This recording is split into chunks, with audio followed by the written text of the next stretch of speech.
आप सभी को मेरा नमस्कार। आज हम शुरू करने जा रहे हैं अपने ट्रिपल सी बुक का chapter number 6 introduction to internet W and web का पार्ट सेकंड। इस लेक्चर के अंदर आज हम डिस्कस करने वाले हैं नेटवर्क टोपोलॉजीज के बारे में। आइए जानते हैं कि नेटवर्क टोपोलॉजी क्या होती है, किस तरह की होती है। सबसे पहले यहाँ पे लिखा हुआ है the systematic arrangement of network devices means nodes. It means senders और receivers through lines of connections is known as network topology। इसका मतलब है कि जब भी आप किसी नेटवर्क को देखते हो तो उस नेटवर्क के अंदर काफी सारी नेटवर्क डिवाइसेस जुड़ी हुई होती है। अब वो सभी नेटवर्क डिवाइसेस हम लोग नोड्स के नाम से जानते हैं। ये सभी नोड्स सेंडर या रिसीवर्स हो सकती है। इसका मतलब कि यहाँ पे कोई भी नोड या तो कोई भी डाटा को ट्रांसमिट यानी कि ट्रांसफर कर रही होगी या फिर उसको रिसीव कर रही होगी। और इसी चीज को हम लोग यहाँ पे नेटवर्क टोपोलॉजी के नाम से जानते हैं। नेटवर्क टोपोलॉजी बेसिकली 5 टाइप्स की होती है। सबसे पहले यहाँ पे लिखा हुआ है बस टोपोलॉजी। बस टोपोलॉजी के अंदर सबसे पहले एक सिंगल लैन केबल देखने को मिलता है।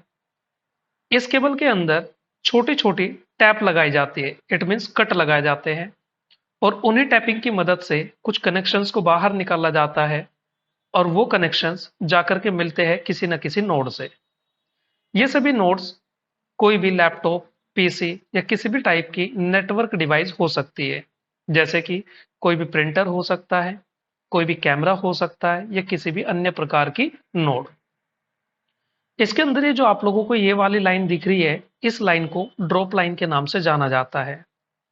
और जो बीच वाली केबल आप लोगों को दिख रही है, इस वाली केबल को हम लोग बस के नाम से जानते हैं। इसी बस को हम लोग बैकबोन के नाम से भी जानते हैं। इस टोपोलॉजी को कई बार लाइन टोपोलॉजी के नाम से भी जाना जाता है। इसके अंदर ये सिंगल केबल की मदद से ही पूरा डाटा ट्रांसमिट यानी कि ट्रांसफर किया जाता है। इसी के बीच में यानी कि इसी लाइन के बीच में कहीं ना कहीं सर्वर भी जुड़ा हुआ होता है। इस केबल की लेफ्ट या राइट टर्मिनल को हम लोग केबल एंड या फिर टर्मिनल के नाम से जानते हैं। अगर हम लोग बात करें कि बस टोपोलॉजी के क्या क्या एडवांटेजेस और डिसएडवांटेजेस होते हैं, चलिए शुरू करते हैं पहले एडवांटेजेस के बारे में। देखिए, बस टोपोलॉजी को सेटअप करना काफी आसान होता है, साथ ही साथ इसकी कॉस्ट भी काफी कम आती है। इस टाइप की नेटवर्क टोपोलॉजी को हम लोग छोटे नेटवर्क के लिए प्रयोग करते हैं। बात करें इसके डिसएडवांटेजेस के बारे में, इसके अंदर जो केबल की लेंथ होती है वो काफी सीमित होती है यानी कि लिमिटेड होती है। साथ ही साथ अगर कहीं भी बस के अंदर कोई भी कट लग जाए जिसकी वजह से डाटा जो है आगे नहीं बढ़ पा रहा, तो आगे आने वाला यानी कि आगे की तरफ जो भी नेटवर्क होगा वो पूरा का पूरा बंद पड़ जाएगा।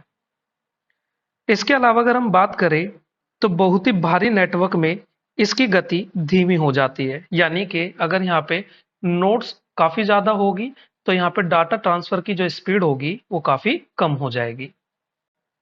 आइए अब हम बात करते हैं सेकंड टोपोलॉजी, रिंग टोपोलॉजी के बारे में। रिंग टोपोलॉजी के अंदर सभी नोड्स एक रिंग के अंदर जुड़ी हुई होती है। ये जो आप लोगों को रिंग दिखाई दे रहा है, ये लैन केबल होती है जिसकी मदद से इन सभी नोड्स को एक दूसरे के साथ में जोड़ा जाता है। इसके अंदर कोई भी नोड अन्य दो नोड से जुड़ी हुई होती है, जैसे कि यहाँ पे नोड ए नोड बी से भी जुड़ी हुई है और साथ ही साथ नोड एफ से भी डायरेक्टली जुड़ी हुई है। इसके अंदर डाटा को केवल एक ही डायरेक्शन में ट्रेवल कराया जा सकता है, चाहे क्लॉकवाइज और चाहे एंटी क्लॉकवाइज। इसके साथ साथ अगर हम बात करें तो यहाँ पे एक ही सिंगल पाथ होता है डाटा को ट्रांसफर करने के लिए। इसके अंदर एक टोकन फैसिलिटी भी होती है। वो टोकन फैसिलिटी एक टाइप की परमिशन होती है।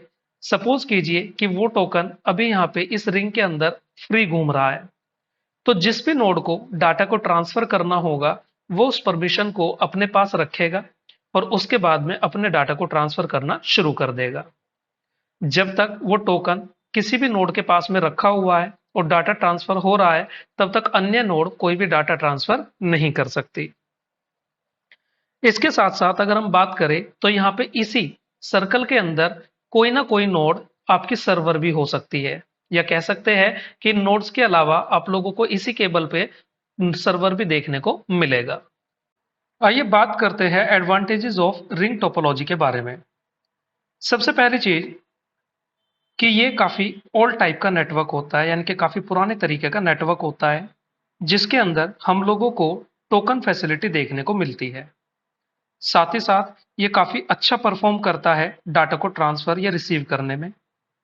इसके अलावा बस टोपोलॉजी के कंपैरिजन में ये काफी हैवी ड्यूटी भी अटेंड कर सकता है। साथ ही साथ इसके अंदर नोड्स को जोड़ना या नोड्स को हटाना ये भी काफी आसान होता है। बात करें डिसएडवांटेजेस के बारे में, तो इस नेटवर्क के अंदर भी अगर कहीं भी केबल के बीच में कोई भी कट लगता है जिसकी वजह से आगे डाटा ट्रांसफर नहीं हो पा रहा, तो ये पूरा नेटवर्क बंद पड़ जाएगा। इसके साथ साथ इस पूरे नेटवर्क की जो भी बैंडविड्थ होती है वो सभी के साथ में डिस्ट्रीब्यूट हो जाती है, यानी कि इसके अंदर जो डाटा ट्रांसफर की स्पीड होगी वो सभी के हिसाब से डिस्ट्रीब्यूट होकर के तब मेजर की जाती है। आइए बात करते हैं थर्ड टोपोलॉजी स्टार टोपोलॉजी के बारे में। जैसे इसका नाम है स्टार, बिल्कुल उसी तरीके से ये टोपोलॉजी दिखती भी है। इसके अंदर ये सभी नोड्स एक सेंट्रल नोड से जुड़ी हुई होती है। ये सेंट्रल नोड हब या फिर सर्वर कहलाता है। यही सेंट्रल सर्वर इन सारे नोड्स को मैनेज करने का काम भी करता है। इसके साथ साथ यहाँ पे जो लाइन ऑफ कनेक्शन आप लोगों को दिख रहे हैं, ये line of connection twisted pair cable से भी हो सकते हैं, फाइबर ऑप्टिक केबल से भी हो सकते हैं, या फिर कोएक्सियल केबल का भी यहाँ पे इस्तेमाल किया जा सकता है। इसके साथ साथ यहाँ पे एक डायरेक्ट कनेक्शन होने की वजह से स्पीड भी काफी फास्ट देखने को मिलती है। अगर हम बात करें इसके एडवांटेजेस के बारे में, तो इसके अंदर डाटा ट्रांसफर काफी फास्ट होता है। साथ ही साथ इसके अंदर नोड्स कम या ज्यादा कभी भी हम लोग कर सकते हैं, यानी कि जब चाहे कोई भी नई नोड जोड़ सकते हैं या किसी भी पुरानी नोड को हटा भी सकते हैं। इसके अंदर ट्रैफिक भी काफी कम होता है। इसके साथ साथ अगर कोई भी नोड यहाँ पे खराब हो जाए तो उसका किसी भी अन्य नोड पे कोई प्रभाव नहीं पड़ता और पूरा नेटवर्क अच्छे तरीके से कार्य करता रहता है। अगर हम बात करें इसके डिसएडवांटेजेस के बारे में, तो इसकी दो मेन डिसएडवांटेजेस हम लोगों को दिखाई देती है। सबसे पहले डिसएडवांटेज है कि इसको बनाने के लिए हम लोगों को काफी ज्यादा खर्चा करना पड़ता है, क्योंकि यहाँ पे हर एक नोड जो है वो सेंट्रल सर्वर से जुड़ी हुई होती है, जिसके लिए single single line of connection अलग अलग निकालने होते हैं। इसके साथ साथ यहाँ पे दूसरा इसका जो डिसएडवांटेज है वो यह है कि बीच वाले सेंट्रल सर्वर के बंद हो जाने से पूरा का पूरा नेटवर्क जो है वो बंद हो जाएगा, जिसकी वजह से डाटा ट्रांसफर रुक जाएगा। चलिए अब हम बात करते हैं फोर्थ टोपोलॉजी मैश टोपोलॉजी के बारे में। देखिए, मैश टोपोलॉजी के अंदर आप लोग यहाँ पे एक स्ट्रक्चर देख पा रहे होंगे। इसके अंदर क्या हो रहा है कि हर एक नोड जो है वो हर किसी दूसरी नोड से जुड़ी हुई है। जैसे कि ये टॉप में आप लोगों को जो नोड दिखाई दे रही है, ये टॉप नोड इस वाली नोड से भी जुड़ी हुई है, इस वाली से भी, इस वाली से भी, और साथ ही साथ इससे भी और इससे भी। इसके अंदर जैसे मैंने अभी कहा कि हर एक नोड हर किसी दूसरी नोड से डायरेक्टली जुड़ी हुई होगी, जिसकी वजह से यहाँ पे हम इसको एक हैवी ड्यूटी के लिए भी इस्तेमाल कर सकते हैं। साथ ही साथ अगर मैं बात करूं तो यहाँ पे एक मैश मतलब कि एक कॉम्प्लिकेटेड स्ट्रक्चर देखने को मिलती है। इस नेटवर्क को बनाना काफी ज्यादा एक्सपेंसिव होता है, और इसके साथ साथ यहाँ पे अगर कोई भी एक नोड खराब हो जाए तो उसका किसी भी अन्य नोड पर कोई प्रभाव नहीं पड़ने वाला। बात करते हैं इसकी एडवांटेजेस के बारे में। इसके अंदर हम लोग काफी अच्छे तरीके से डाटा को ट्रांसफर कर सकते हैं डायरेक्टली। ये एक काफी बड़े अमाउंट का डाटा या कह सकते हो ट्रैफिक भी काफी अच्छे तरीके से मैनेज कर सकता है। इसके अंदर हर नोड किसी दूसरी नोड से डायरेक्टली जुड़ी हुई होती है।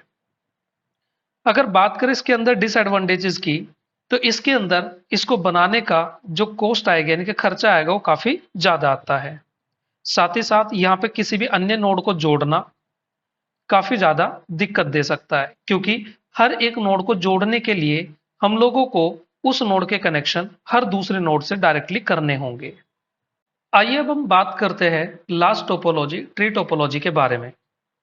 देखिए, ट्री टोपोलॉजी जो होती है वो कॉम्बिनेशन होता है बस और स्टार टोपोलॉजी का। इसके अंदर हम लोगों को एक ट्री लाइक स्ट्रक्चर देखने को मिलती है। जैसे कि पेड़ों के अंदर आप लोगों को शाखाएं देखने को मिलती है, बिल्कुल उसी तरह यहाँ भी अलग अलग शाखाएं देखने को मिलती है। ये सभी नोड कम से कम 3 लेवल में डिस्ट्रीब्यूट होती है। कम से कम 3 मतलब कि अगर 3 लेवल से कम लेवल यहाँ पे होंगे तो हम इसको या तो स्टार टोपोलॉजी कहेंगे या फिर जो है हम इसको बस टोपोलॉजी कहेंगे।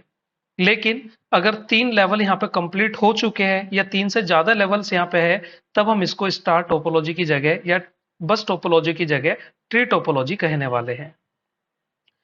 इसके अंदर ये जो आप लोगों को ट्री लाइक स्ट्रक्चर दिखाई दे रही है, इसको हम हायरार्की स्ट्रक्चर के नाम से भी जानते हैं। इसके साथ साथ यहाँ पे हर एक जो आपको लोगों को लिंक देखने को मिलेगा नोड टू नोड, वो आप लोगों को पॉइंट टू पॉइंट लिंक्स देखने को मिलने वाला है। अगर हम बात करें इसकी एडवांटेजेस के बारे में, इसके अंदर मेन एडवांटेज ये है कि यहाँ पे पॉइंट टू पॉइंट वायरिंग होगी और साथ ही साथ आप लोगों को एरर डिटेक्शन में भी हेल्प मिलेगी। इट मीन्स अगर कभी कोई नोड खराब हो जाए तो हम लोगों को तुरंत पता चल जाएगा कि कहाँ से कौन सी नोड खराब हुई है या कौन सा सेक्शन खराब हुआ है। इसके साथ साथ अगर बात करें हम लोग इसकी डिसएडवांटेजेस के बारे में, तो इसके अंदर काफी ज्यादा केबल का इस्तेमाल किया जाता है, जिसकी वजह से इसकी कॉस्ट बढ़ जाती है। इसके साथ साथ इसको कॉन्फ़िगर करना यानी कि बनाना भी काफी मुश्किल भरा होता है। आइए अब हम बात करते हैं ओएसआई मॉडल वर्सेस टीसीपी/आईपी मॉडल के बारे में। सबसे पहली बात कि ये ओएसआई मॉडल या टीसीपी/आईपी मॉडल होते क्या है। देखिए, आप लोगों को अच्छे से पता है कि इंटरनेट का इस्तेमाल हम लोग डाटा को ट्रांसफर मतलब कि सेंड या रिसीव करने के लिए करते हैं।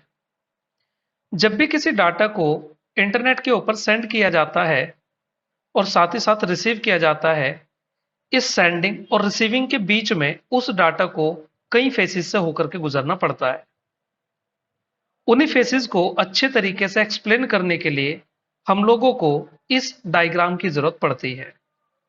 इस डायग्राम के अंदर हम लोग दो मॉडल्स को अच्छे तरीके से एक्सप्लेन करेंगे। पहला मॉडल है ओएसआई मॉडल और दूसरा मॉडल है टीसीपी/आईपी मॉडल।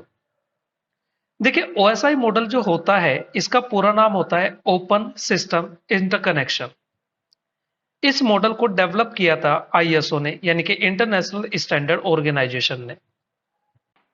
और अगर हम बात करें टीसीपी/आईपी के बारे में, तो टीसीपी/आईपी का पूरा नाम होता है transmission control protocol internet protocol. टीसीपी/आईपी को डेवलप किया था अर्पानेट ने। अगर मैं बात करूं ओएसआई मॉडल की, तो ओएसआई मॉडल के अंदर टोटल 7 लेयर्स देखने को मिलती है। यहाँ पे सबसे ऊपर की तरफ आप लोगों को application layer, second is presentation layer, third is session layer, fourth is transport layer, fifth is network layer, sixth is data link layer and seventh is physical layer. वहीं अगर मैं बात करूं टीसीपी/आईपी मॉडल की, तो टीसीपी/आईपी मॉडल के अंदर 4 लेयर्स होती है।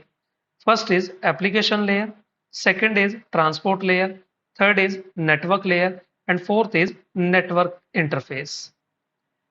यहाँ पे आप लोग देख पा रहे होंगे, मैंने कलर से भी बताया हुआ है कि कौन सी लेयर के इक्वल है। ओएसआई मॉडल के अंदर जो फर्स्ट 3 लेयर्स होती है, यही 3 लेयर जितना काम करती है उतना ही काम टीसीपी/आईपी मॉडल के अंदर केवल और केवल एप्लीकेशन लेयर करती है। Network layer sorry transport layer के इक्वल होती है, नेटवर्क लेयर के इक्वल होती है और data link and physical layer ये दोनों जितना काम करती है उतना टीसीपी/आईपी के अंदर नेटवर्क इंटरफेस काम करता है। देखिए, अगर हम बात करें यहाँ पे ओएसआई मॉडल की, तो ओएसआई मॉडल केवल और केवल डॉक्यूमेंट्स के अंदर ही देखने को मिलता है। इसका इस्तेमाल कभी भी प्रैक्टिकली नहीं किया गया। और वहीं अगर मैं बात करूँ टीसीपी/आईपी मॉडल की, तो नेटवर्किंग के अंदर रियल में यूज होने वाला नेटवर्किंग मॉडल हमारा टीसीपी/आईपी मॉडल ही है। इसी मॉडल के ऊपर नेटवर्क के अंदर सभी डिवाइसेस काम करती है। लेकिन ऐसा नहीं है कि ओएसआई मॉडल का कोई भी यूज नहीं है। ओएसआई मॉडल की हेल्प से ही हम लोग सारी की सारी नेटवर्किंग डिवाइसेस का काम करने का तरीका समझ सकते हैं। इसी के साथ साथ अगर हम बात करें बीच वाले कॉलम की, तो बीच वाले कॉलम में आपको लेयर्स के हिसाब से उनके प्रोटोकॉल्स देखने को मिल जाएंगे। प्रोटोकॉल्स क्या होते हैं इसके बारे में हम लोग पिछले लेक्चर में बता भी चुके हैं। यहाँ पे भी लिखा हुआ है, protocol is a set of rules for addressing and routing data on the internet. इसका मतलब है कि प्रोटोकॉल कुछ रूल्स के सेट होते हैं जिनका इस्तेमाल आप लोग यहाँ पे इंटरनेट को चलाते वक्त करते हो। बिना प्रोटोकॉल्स के आप लोग इंटरनेट को नहीं चला सकते। आइए अब हम बात करते हैं ओएसआई मॉडल की 7 लेयर्स के बारे में। देखिए यहाँ पे फर्स्ट लेयर फिजिकल लेयर को माना जाता है, second layer data link layer को, और इसी तरीके से 7th लेयर एप्लीकेशन लेयर को माना जाता है। इट मीन्स इनकी सीक्वेंस हमेशा स्टार्ट होती है बॉटम से और जाती है टॉप की तरफ। चलिए समझते हैं कि ये सभी लेयर्स जो होती है वो किस तरीके से काम करती है। सबसे पहले बात करते हैं एप्लीकेशन लेयर के बारे में। Application layer top most layer होती है ओएसआई मॉडल की। इस लेयर का कार्य होता है कि जब भी हम लोग कोई भी ऐसे सॉफ्टवेयर को इस्तेमाल करते हैं जिसके अंदर इंटरनेट का इस्तेमाल होना है, उस सॉफ्टवेयर को इंटरनेट सुविधा उपलब्ध कराना। इसके बाद हम अपने सॉफ्टवेयर का अच्छे से इस्तेमाल करते हैं और जो भी डाटा हम लोगों को अपने सॉफ्टवेयर की मदद से इंटरनेट पे भेजना होता है उसको हम इंटरनेट पर अपलोड कर देते हैं। भेजा गया डाटा एप्लीकेशन लेयर के बाद में पहुंचता है प्रेजेंटेशन लेयर के पास में। प्रेजेंटेशन लेयर उस डाटा को एनक्रिप्ट करता है या फिर डिक्रिप्ट करता है। एनक्रिप्शन का मतलब होता है कि किसी भी नॉर्मल डॉक्यूमेंट को एक ऐसे डॉक्यूमेंट में कन्वर्ट कर देना जो कि कोडेड फॉर्मेट में हो, मतलब कि उसको पढ़ा ना जा सके। वहीं इसका उल्टा होता है डिक्रिप्शन। ऐसा करना इसलिए जरूरी है क्योंकि इंटरनेट पे हमारा डाटा फ्रीली मूव करता है।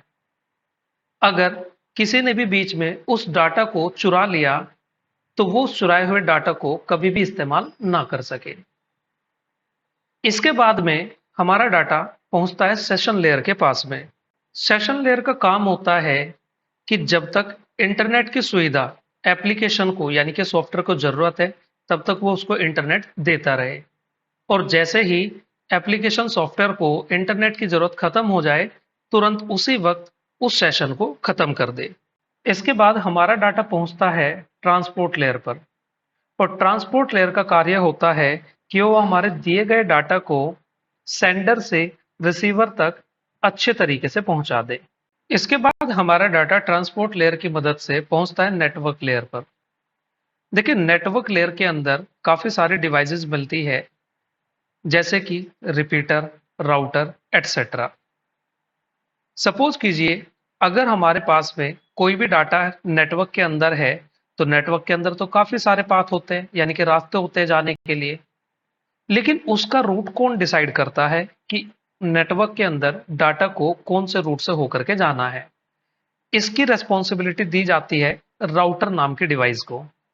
राउटर जो होता है वही हमारे डाटा के लिए रूट डिसाइड करता है कि हमारा डाटा इस पर्टिकुलर पाथ से होकर के जाएगा। इसके साथ साथ और भी काफी सारी डिवाइसेस होती है जैसे कि रिपीटर।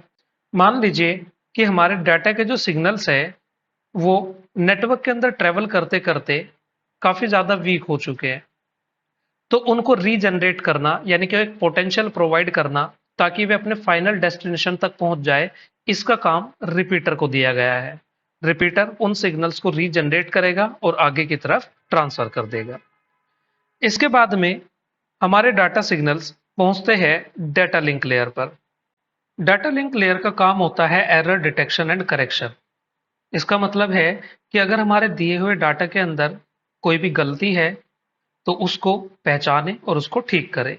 इसके साथ साथ डाटा लिंक लेयर का एक और जरूरी काम होता है, पीछे से आ रहे डाटा को छोटे छोटे टुकड़ों में तोड़ना और इसके साथ साथ उनको सीरियल नंबर भी देना, ताकि जब इंटरनेट के ऊपर वे छोटे छोटे टुकड़े अलग अलग रास्तों से होकर के अपनी फाइनल डेस्टिनेशन तक पहुंचे तो उसको वापस जोड़ करके उसी डाटा में बदला जा सके जो कि सेंडर ने भेजा था। इतना सब होने के बाद में अब हमारा डाटा फाइनली पहुंचता है फिजिकल लेयर के ऊपर। और फिजिकल लेयर ही लास्ट लेयर है जहां से हमारा डाटा ट्रेवल होता हुआ रिसीवर के पास में पहुंचेगा। फिजिकल लेयर के अंदर अलग अलग टाइप की केबलिंग स्ट्रक्चर होती है, अलग अलग टाइप के केबल्स होते हैं, साथ ही साथ वायरलेस टेक्नोलॉजी होती है जिसकी मदद से डाटा जो है नेटवर्क के अंदर ट्रेवल करेगा। जब फाइनली हमारा डाटा रिसीवर के पास पहुंच जाएगा तो रिसीवर के पास में पहुंचने के बाद में इन सभी स्टेप को दोबारा फॉलो करेगा, लेकिन इस बार डाटा नीचे से ऊपर की तरफ जाएगा। सबसे पहले physical layer, data link layer, network layer, transport layer, session layer, presentation layer और फिर एप्लीकेशन लेयर। तब जाकर के हमारा डाटा रिसीवर जो है अच्छे तरीके से देख पाएगा। अब जरा आप लोग याद कीजिए कि जब हम लोगों ने OSI versus TCP IP model की शुरुआत की थी, तो हमने बताया था कि यहाँ पे जो ओएसआई मॉडल होता है वो केवल और केवल डॉक्यूमेंटेशन के अंदर यूज किया जाता है, यानी कि ये समझाने के लिए कि इंटरनेट के अंदर हमारा डाटा किस तरीके से ट्रेवल होते हुए सेंडर से रिसीवर तक पहुंचेगा। इसी चीज को प्रैक्टिकली पॉसिबल किया टीसीपी आईपी मॉडल ने। टीसीपी आईपी मॉडल के अंदर भी डाटा इसी तरीके से ट्रांसफर किया जाता है।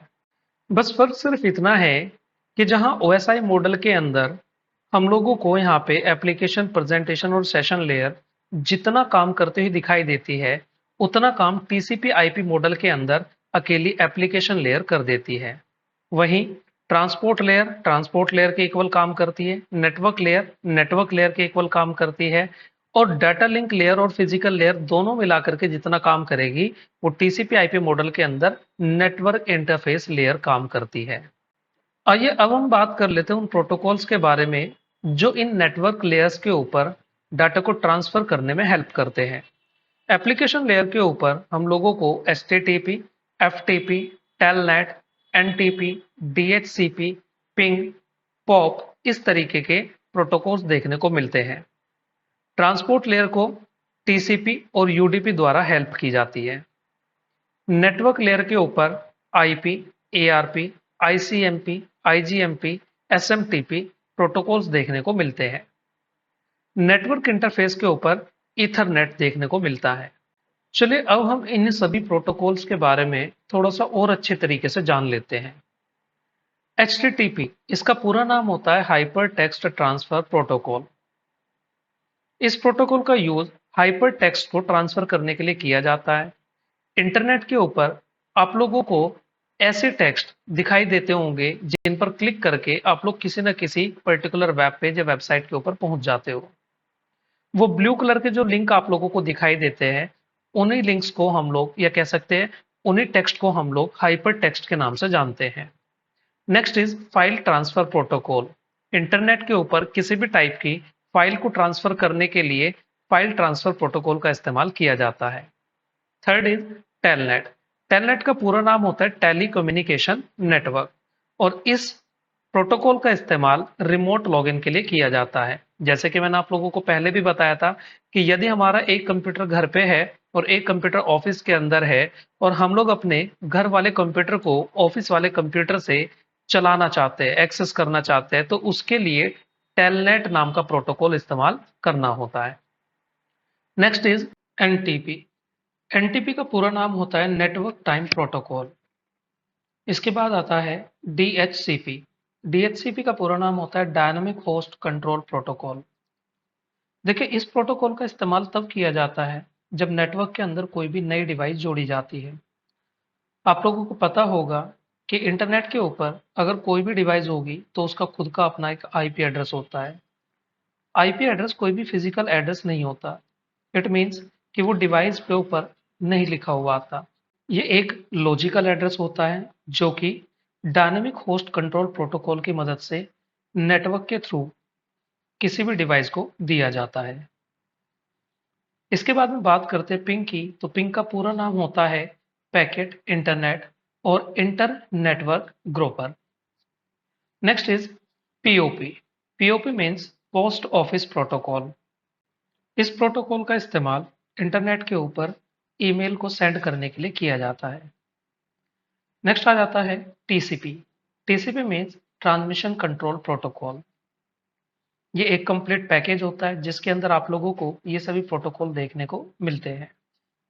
Next is UDP. UDP means user datagram protocol. Next is IP. IP means internet protocol. इसके बाद आ जाता है ARP. ARP means address resolution protocol. Next आ जाता है आईसीएमपी। आईसीएमपी का पूरा नाम होता है internet control message protocol. Next is IGMP. IGMP means internet group management protocol. Next is SMTP. SMTP means simple mail transfer protocol. वैसे तो किसी भी ईमेल को नॉर्मली सेंड या रिसीव करने के लिए एसएमटीपी का इस्तेमाल किया जाता है, लेकिन इसी के साथ साथ सपोज कीजिए कि किसी सेंडर ने ईमेल तो भेज दिया है, लेकिन जो रिसीवर है वो भी ऑफलाइन है। उस कंडीशन में पोस्ट ऑफिस प्रोटोकॉल का काम होता है कि जैसे ही रिसीवर ऑनलाइन आएगा तो तुरंत उसको वो ईमेल मैसेज पहुंचा दिया जाए। Next is Ethernet. Ethernet is a family of wired computer networking technology commonly used in LAN man WAN। Ethernet एक टेक्नोलॉजी होती है जिसके अंदर हम लोग वायर का इस्तेमाल करते हैं। वायर कौन से वायर? ये किसी भी टाइप के वायर हो सकते हैं, जैसे कि कोएक्सियल केबल हो गई, ट्विस्टेड पेयर केबल हो गई, लैन केबल, जैसे कि आप लोगों की ईथरनेट केबल उसको कहा जाता है, ग्रे कलर की केबल होती है। इसके साथ साथ यहाँ पे जो ये आप लोगों की लैन केबल होती है, इसको RJ45 कनेक्टर से जोड़ा जाता है। आइए अब हम बात करते हैं दिए गए प्रोटोकॉल्स के पोर्ट नंबर के बारे में। देखिए, पोर्ट नंबर को कुछ हम ऐसे समझ सकते हैं जैसे कि किसी भी प्रॉपर रूट के लिए एक गाड़ी होती है और उस गाड़ी का एक स्पेसिफिक नंबर होता है। सबसे पहले बात करते हैं HTTP के बारे में। तो HTTP का पोर्ट नंबर होता है 80। Next is HTTPS। HTTPS का पोर्ट नंबर होता है 443। HTTP एंड HTTPS के अंदर मेन डिफरेंस ये होता है कि जब भी हम इंटरनेट के ऊपर किसी भी नॉर्मल वेबसाइट को ओपन करते हैं तो वहां पे आप लोग HTTP प्रोटोकॉल का इस्तेमाल करते हो, लेकिन अगर हम लोगों को कोई सिक्योर काम करना है, जैसे कि वेबसाइट पे हम लोगों को कोई फी पेमेंट करनी है, तो वहां पे आप लोगों को कोई ना कोई फाइनेंशियल ट्रांजेक्शन करनी होगी। उसके लिए वहां पे पेमेंट गेटवे को HTTPS प्रोटोकॉल के साथ में यूज किया जाता है। Next is FTP। FTP means file transfer protocol और इसका पोर्ट नंबर होता है 20 एंड 21। SMTP का पोर्ट नंबर होता है 25। POP3 यानी कि पोस्ट ऑफिस प्रोटोकॉल 3 का पोर्ट नंबर होता है 110। Next is IMAP। IMAP का पोर्ट नंबर होता है 143। Next is DNS। DNS का पोर्ट नंबर होता है 53। And next is telnet. Telnet का पोर्ट नंबर होता है 23। ये पोर्ट नंबर काफी बार ट्रिपल सी के अंदर एग्जाम्स में पूछे जा चुके हैं। आज के लेक्चर में इतना ही। Thank you.